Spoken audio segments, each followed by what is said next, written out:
Muy buenas noches, que el Señor les bendiga. Reciban todos un cordial saludo. En esta hora vamos a comenzar nuestro pequeño tiempo de estudio bíblico y hoy nos corresponde el capítulo 36 del libro de Génesis. Es uno de esos capítulos que nadie lee. Generalmente muchas personas cuando están leyendo la Biblia y llegan a un capítulo que tiene que ver con genealogías o los descendientes de los personajes, pues los pasan por alto, porque pues no resulta una lectura aparentemente de mucha importancia y pues los nombrecitos que aparecen ahí pues se las traen, ¿verdad? Pero no podemos decir que estos pasajes carezcan de importancia. Tienen también lecciones que debemos aprender. Y este capítulo del 36 del libro de Génesis no es la excepción. Podemos decir que no tenemos un gran cúmulo de lecciones espirituales que podamos meditar en ellas, pero sí hay algunos hechos que son importantes para comprender la trama bíblica, el contenido de las escrituras, sus historias, sus episodios relacionados con Israel, sus guerras y todas esas cosas. Pues muchas veces cuando dejamos de lado capítulos como estos, pues se nos quedan algunas cosas sueltas y no podemos hilar muy bien los pensamientos. Bueno, el capítulo 36 del libro de Génesis tiene que ver con las generaciones de Esaú. Vamos a leer los primeros dos versículos. Dice: estos son los descendientes de Esaú, el cual es Edom.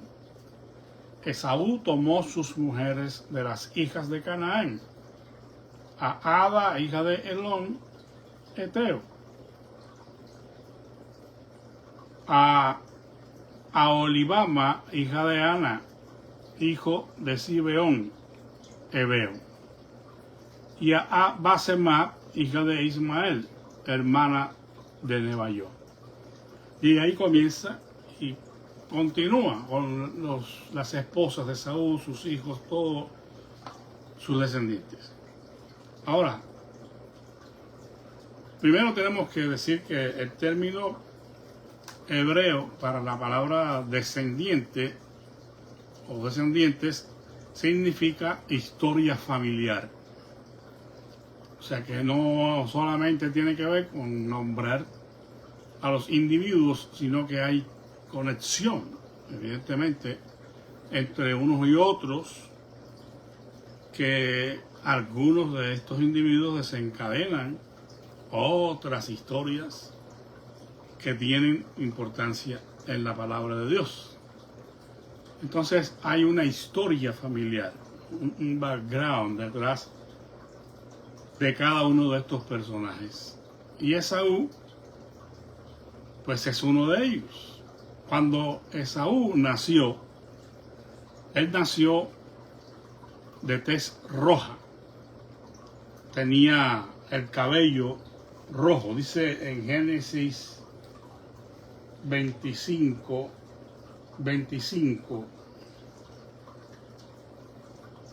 el primero en nacer, o sea, de los hijos de Jacob, era pelirrojo y tenía todo el cuerpo cubierto de vello.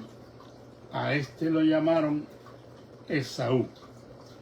O sea, hace un detalle aquí con relación a una característica física de Esaú. Nació con el pelo rojo. Por eso, además de conocerse con el nombre de Esaú, se conoce con el nombre de Edom. Y Edom significa rojo. Eso que sería el nombre de este personaje identificado con este color, rojo. Ahora, la primera cosa curiosa aquí es que antes de narrar los eventos relacionados con Jacob, o con los hijos de Jacob, se ofrece información con respecto a Esaú y sus descendientes. Esto es característico en algunas partes del libro de Génesis. Es decir, que en algunas ocasiones en el libro de Génesis encontramos que se proporciona a veces, en primer lugar, la información acerca de los personajes menos importantes. Y después, entonces, se dan los detalles de los personajes más importantes. Pues la razón para esto, pues no hay una explicación, ¿verdad? Para esto, quizás pues reservando las historias de los personajes más importantes para el final, porque la trama sería mucho más larga y de más atención por parte de los lectores. Pero bueno, es un dato que encontramos aquí. La otra cosa es que dice aquí que Esaú tomó mujeres de las hijas de Canaán. Y ya este es un dato interesante. ¿Por qué? Porque una de las preocupaciones precisamente que tenían Isaac y Rebeca era que Esaú se casara con mujeres cananeas. ¿Por qué? Porque esto sería pues una desobediencia directa a sus padres y consecuentemente a Dios, que no tenía como propósito que se casaran los hijos de Israel con mujeres de otras etnias, de otros lugares que no fueran israelitas. Bueno, aquí hay una razón, no es un problema quizás como algunos pudieran pensar de racismo o algo por el estilo. Es que había un peligro latente. La pregunta que se hacían seguramente Isaac y Rebeca es que si Esaú se casara con estas mujeres le tentarían a Esaú para que abandonase los caminos del Señor, los caminos del Dios vivo y santo. Y no deja de ser algo que tiene mucho fundamento, porque lo vemos una y otra vez en las Escrituras, de cómo los personajes que desobedecieron a Dios, tomando mujeres fuera de Israel, trajeron muchísimos problemas para ellos y también para la nación como tal, y problemas que han trascendido a través de los siglos hasta el día de hoy. Entonces no podemos decir que fue un capricho de Isaac y Rebeca, sino que ellos sabían el peligro que representaba esta situación para Esaú. Si nosotros leemos, por ejemplo, al menos un versículo para que sepamos que es la palabra del Señor, la que estamos citando en Génesis 26, 34 y 35, dice: y cuando Esaú era de 40 años, tomó por mujer a Judí, hija de Berí, Eteo, y a Basemá, hija de Elón, Eteo, y fueron amargura de espíritu a Isaac y a Rebeca. Ese es por citar solamente un texto. Hay otros donde se muestra el desagrado, ¿verdad?, de Isaac y Rebeca ante esta elección que estaba haciendo Esaú de tomar mujeres cananeas.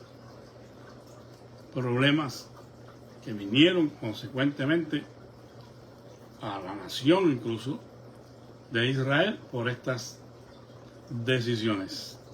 Y definitivamente sabemos que el peligro de apartarse de la senda del Dios verdadero está latente cuando los hijos de Israel hacen unión matrimonial con mujeres de otras naciones.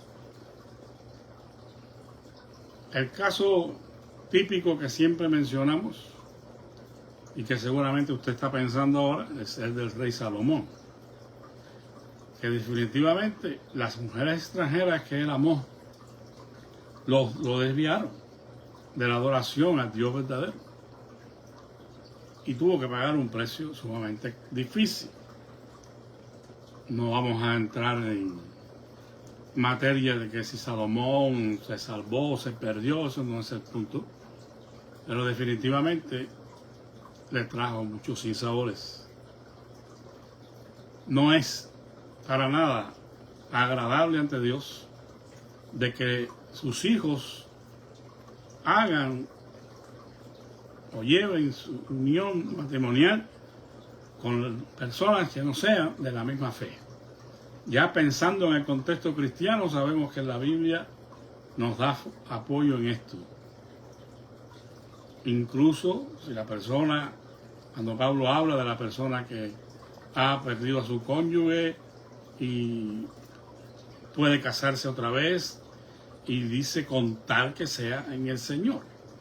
Y nos dice, aunque el texto no tiene solamente que ver con el asunto del matrimonio, más bien tiene que ver directamente con la idolatría, pero está y forma parte del contexto cuando dice, no os unáis en yugo desiguales con los infieles, porque no hay comunión entre la luz y las tinieblas, y no qué concordia que hay de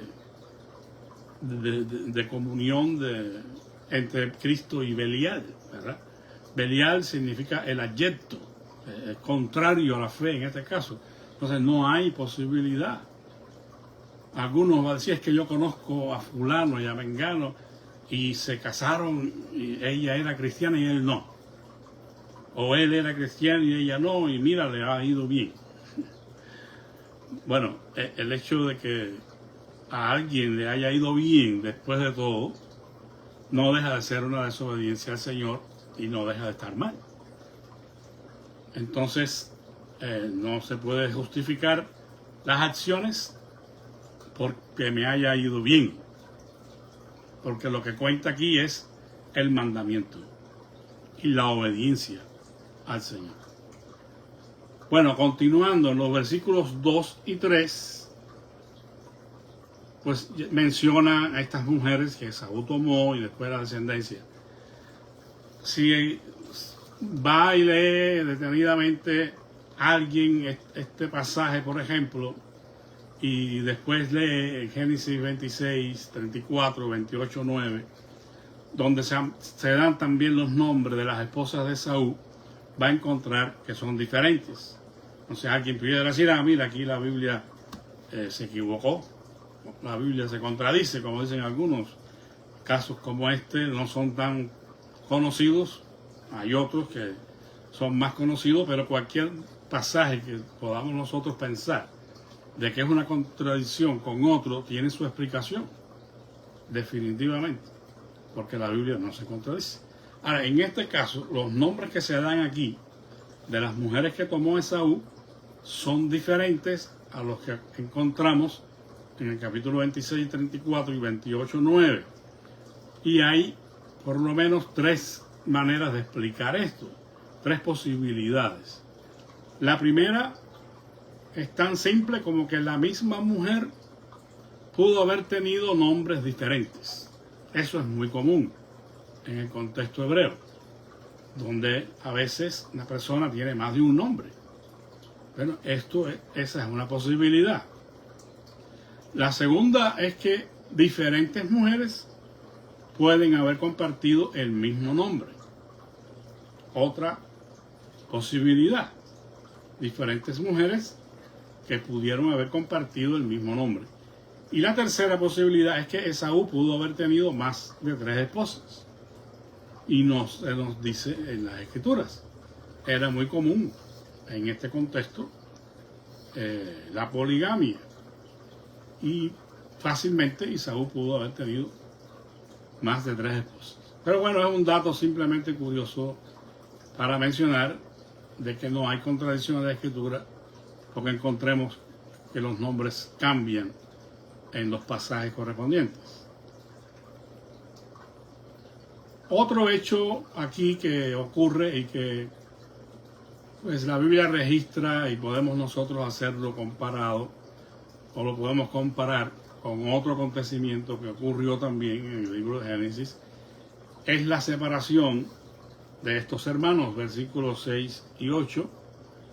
Dice, y Esaú tomó sus mujeres, sus hijos y sus hijas, y todas las personas de su casa, y sus ganados, y todas sus bestias, y todo cuanto había adquirido en la tierra de Canaán, y se fue a otra tierra, separándose de Jacob su hermano, porque los bienes de ellos eran muchos, y no podían habitar juntos, ni la tierra en donde moraban los podía sostener a causa de sus ganados. Y Esaú habitó en el monte de Seir. Esaú es Edom. Aquí se identifica nuevamente el nombre de Esaú con el nombre de Edom, que ya dijimos que significaba rojo, ¿verdad? Ahora, aquí lo que estábamos diciendo es que se repite este acto porque había sucedido anteriormente por situaciones muy similares entre Abraham y Lot en el capítulo 13 del libro de Génesis, que ya discutimos en estudios anteriores. Simplemente no daba el lugar para los dos. No es que hubiera un altercado ni nada por el estilo. En el caso de Lot y Abraham sí hubo un poquito de diferencia, ¿no? Pero aquí más bien es por cuestión logística, ¿no? Los tiempos eran bien diferentes, la tierra está diferente, las comunidades eran nómadas, eran pequeños grupos de personas que compartían a veces un solo pedazo de tierra que era habitable, y bueno, no llegó el momento en que no era suficiente para los dos. La tierra no podía sostener a los dos, y entonces se separaron Esaú y Jacob. Génesis describe el crecimiento de la familia de Esaú y de sus posesiones. O sea, de ahí que también, por otra parte, te puede leer el pasaje después, se ve, ¿verdad?, cómo Dios no desecha de una manera total y absoluta a Esaú, sino que también bendice su vida, sus descendientes.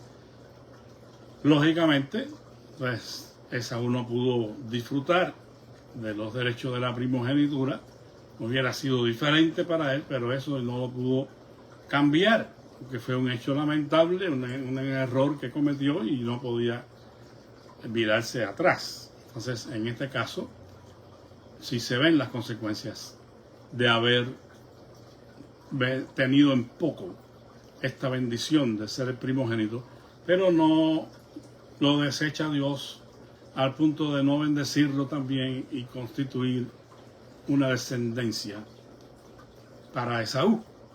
Entonces, bueno, se trasladaron Esaú y sus descendientes al monte de Seir. Finalmente, la región se llamó Edom por el mismo Esaú. Es la tierra roja, es lo que significa, ¿no?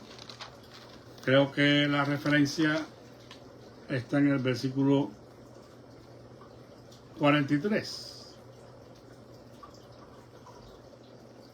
Magdiel e Irán, estos fueron los jefes de Edom, según sus moradas en la tierra de su posesión. Edom es el mismo Esaú, padre de los edomitas. Entonces, bueno, por eso fue que la región adquirió el nombre de Edom. Otro dato interesante tiene que ver con la continuación o la repetición de la lista de los descendientes de Esaú. Lo que vemos en aquí, el capítulo 36, versículos 9 al 19, es una repetición de la lista genealógica de la familia de Saúl, que ya se había mencionado en los versículos del 1 al 8. Pero los versículos 15 al 19 hacen una ampliación de esta enumeración. Hay un detalle, y es que se presta más atención a la genealogía de Jacob y se subraya la relación particular de Saúl con la región montañosa de Seir, al este de Arabá. Tenemos que decir algo de los descendientes de Saúl, porque eso usted lo va a encontrar en la historia bíblica cuando se hace referencia a los edomitas, los descendientes de Saúl. Ellos vivían al sur y al este del Mar Muerto. Esta región se caracterizaba por montañas escarpadas y también por un desierto desolado. Tenía una característica, y es que algunos caminos principales pasaban por Edom, que era una región rica en recursos naturales. Un episodio que encontramos en la Escritura nos da testimonio de esto, y fue cuando durante el éxodo, cuando Israel sale de Egipto, Dios dijo a Israel que dejara en paz a los edomitas, Deuteronomio 2, 4 y 5, porque eran hermanos de la descendencia. Pero hubo un acontecimiento, ocurrió algo que trajo también pues consecuencias para Edom, ¿verdad? Edom no quiso dejar pasar a los israelitos a la tierra usando su territorio. Esa fue una cosa que desagradó a Dios, por supuesto, ¿no? Y a los israelitas, evidentemente. Y en todo el desarrollo de la historia bíblica encontramos que más tarde los edomitas fueron grandes enemigos del rey David. Entonces ya vemos cómo ese desviarse del plan y propósito de Dios no trae buenas consecuencias. Y lamentablemente, pues fueron enemigos acérrimos del pueblo de Israel. Sin embargo, Edom e Israel tenían el mismo antepasado, que era o fue Isaac, y tenían la misma frontera. Una de las cosas que llevó a Israel a despreciar a los edomitas, además de este incidente, tuvo que ver con sus matrimonios mixtos con los cananeos. Y porque esta era una violación de la ley de Dios y era mal visto por los fieles israelitas que guardaban el mandamiento. Entonces, debido a esta relación mixta de tomar mujeres de los cananeos, hubo siempre un roce ahí, una enemistad, algo que hacía imposible que fueran parientes que se llevaran bien, ¿no? Realmente pues estaban separados, alejados por estos asuntos que tenían que ver con la ley de Dios. Otro hecho importante aquí lo encontramos en el versículo 12, donde dice: y Timna fue concubina de Elifaz, hijo de Saúl, y ella le dio a luz a Amalek. Estos son los hijos de Ada, mujer de Saúl. Bueno, Elifaz fue un hijo de Saúl con una de sus esposas llamada Ada. Este muchacho tuvo un hijo con una concubina suya llamada Timna, a quien nombró Amalek. Este Amalek, más adelante, funda un pueblo que más tarde causaría muchos problemas a los israelitas. Ahí vemos cómo se van dando extensiones, ¿verdad? Ramificaciones de los problemas potenciales, ¿no?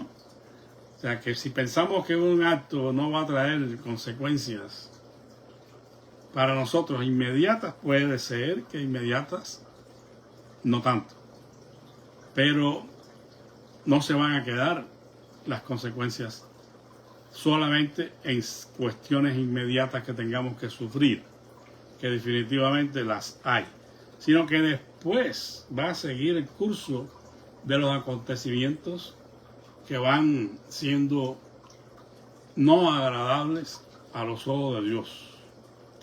Que usted sabe muy bien en la historia bíblica lo que representaron esta gente, los descendientes de Amalek. El pasaje que se cita aquí está en el libro de Génesis, en el libro de Números. Solo voy a leer para que se dé cuenta, ¿verdad?, que las referencias bíblicas son las que están hablando y no la opinión personal mía, aunque esto es un hecho bien conocido por todos los que han estudiado y estudian las Escrituras. Capítulo 14, versículos 39 al 45, dice: y Moisés dijo estas cosas a todos los hijos de Israel, y el pueblo se enlutó mucho. Y se levantaron por la mañana y subieron a la cumbre del monte, diciendo: henos aquí para subir al lugar del cual ha hablado Jehová, porque hemos pecado. Y dijo Moisés: ¿por qué quebrantáis el mandamiento de Jehová? Esto tampoco os saldrá bien. No subáis, porque Jehová no está en medio de vosotros. No seáis heridos delante de vuestros enemigos, porque el amalecita y el cananeo están allí delante de vosotros, y caeréis a espada, pues por cuanto os habéis negado a seguir a Jehová. Por esto no estará Jehová con vosotros. Sin embargo, se obstinaron en subir a la cima del monte. Pero el arca del pacto de Jehová y Moisés no se apartaron de en medio del campamento. Y descendieron el amalecita y el cananeo que habitaban en aquel monte, y los hirieron y los derrotaron, persiguiéndolos hasta Horma. O sea, aquí vemos cómo estos descendientes de este muchacho, Elifaz, ya fueron otros más que dieron problemas a Israel. Y hay muchísimos otros acontecimientos. De hecho, en el judaísmo, Amalek es un nombre que representa a los enemigos de Israel por excelencia. O sea, de hecho, es como llegó a ser como un título, como digamos Faraón, por ejemplo, que no era un nombre, sino un título. Era el soberano de Egipto. Hubieron muchos faraones, ¿no?, en la historia de Egipto. Bueno, Amalek fue un personaje que llegó a ser como un prototipo del enemigo de Israel, como fue el caso de Amán en el libro de Esther. Y así en la historia hay muchas cosas curiosas con relación a este tipo de gente que en diferentes épocas son identificados como Amalek, por la misma característica de ser un enemigo a muerte del pueblo judío. Y fue todo por estas metidas de pata, ¿verdad?, de estos personajes. Bueno, otra cosa aquí que no es tan, vamos a decir, de mucha relevancia, pero sin embargo, pues es algo que podemos aprender también. El versículo 15 habla de los jefes de Edom. Quizás esa palabra puede resultar un poco, sí es familiar en el contexto nuestro, pero nada que ver con lo que tenía que ver allí, ¿verdad? Para nosotros el jefe es el jefe en el trabajo, ¿no? Esta gente aquí, llamada jefes, se hace con el propósito de identificar o enfatizar la identidad de ellos como líderes tribales. Recuerden que eran comunidades nómadas, prácticamente eran tribus que andaban errantes de un lugar a otro, no tenían un lugar fijo. Estos jefes simplemente eran líderes tribales que descendieron de Esaú. Pero como dije, sigue creciendo el grupo y dándose cambios en todos los órdenes. Llegaron a ser los reyes después. De jefes tribales pasaron a ser los reyes de Edom, que ahí en el pasaje más adelante se menciona. Se dice, por ejemplo, que Esaú tuvo 5 hijos y 10 nietos, según el versículo 9-14. Y de estos descendientes salieron 14 tribus. Se menciona a los habitantes de Seir, que tiene otro nombre, los Horeos, que también tuvieron una estrecha relación con la familia de Saúl. Estos reyes fueron varios, reinaron después en Edom, y que se vinculan a las ciudades.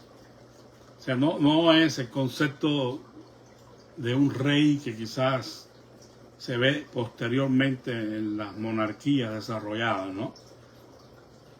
Más bien estaban vinculados a ciudades. Por eso es que la lista probablemente refleje la existencia de una serie de dinastías, pero relacionadas con ciudades, nada más. No era un gran reinado, no. Pero se ejercieron en diferentes periodos y tuvieron su autoridad sobre la región de Seir. Y después se transformaron, como ya dije, en los reyes.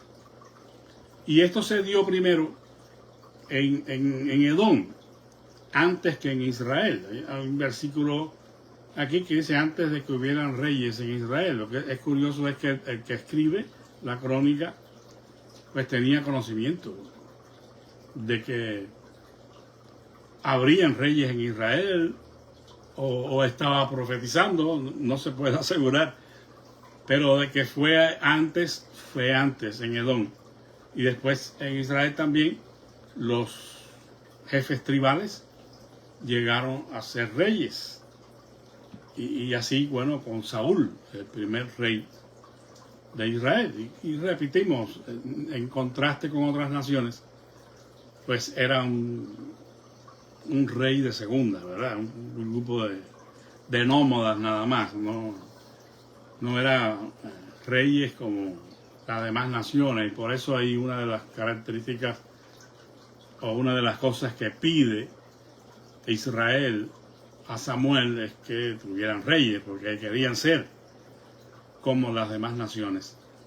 No es que el concepto de rey estuviera mal o que Dios no hubiera pensado en que Israel tuviera un rey. Sí, era parte del propósito de Dios, pero no un rey conforme a las naciones.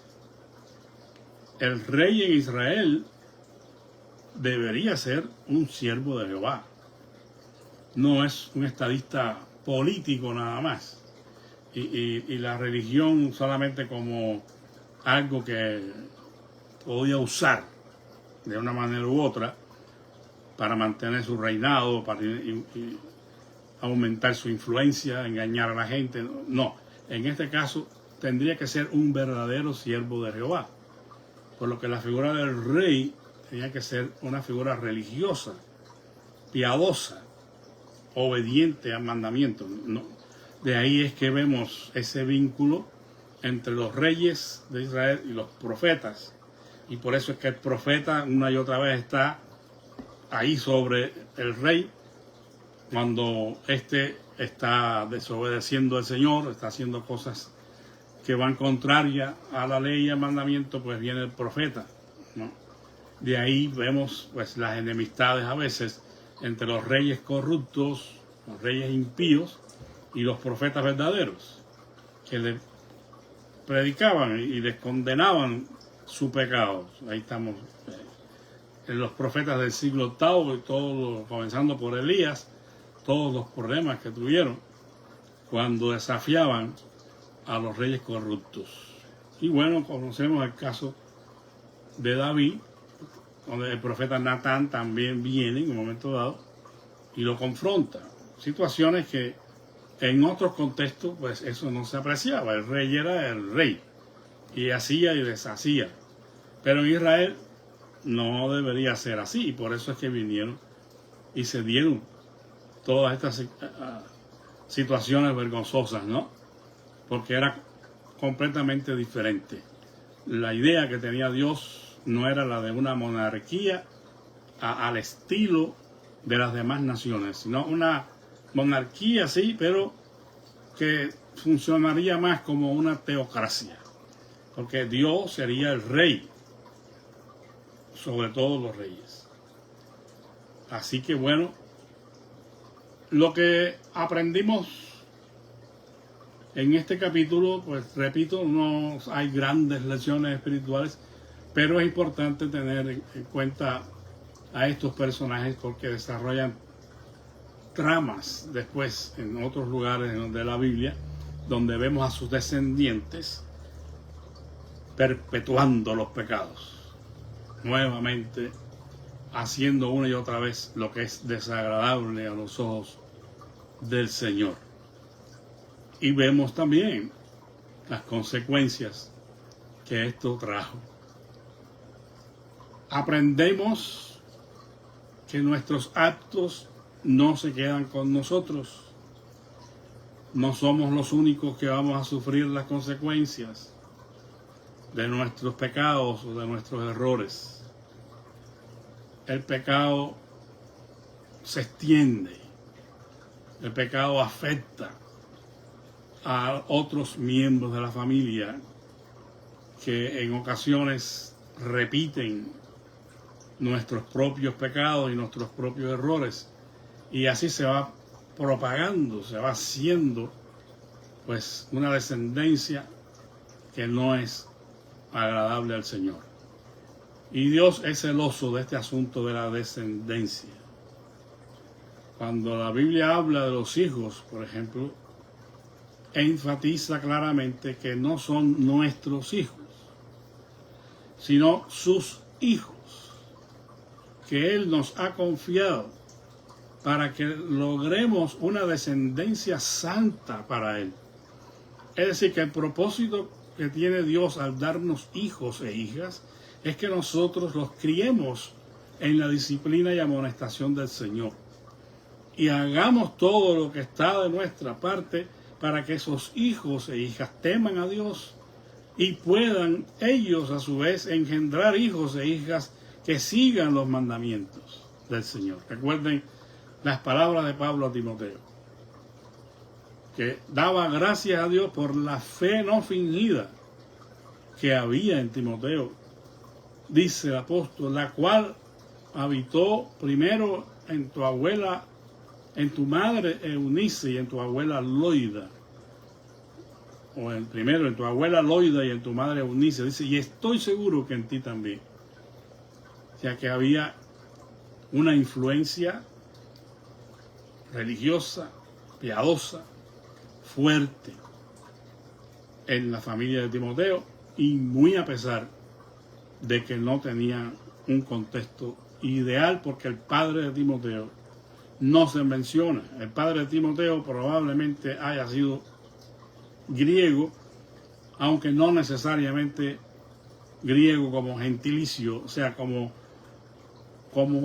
nombre de los habitantes de Grecia, sino probablemente un judío asimilado al helenismo, a la cultura griega, y consecuentemente separado de la fe de Israel. Eso era muy común Y lamentablemente la situación de Timoteo no era ideal.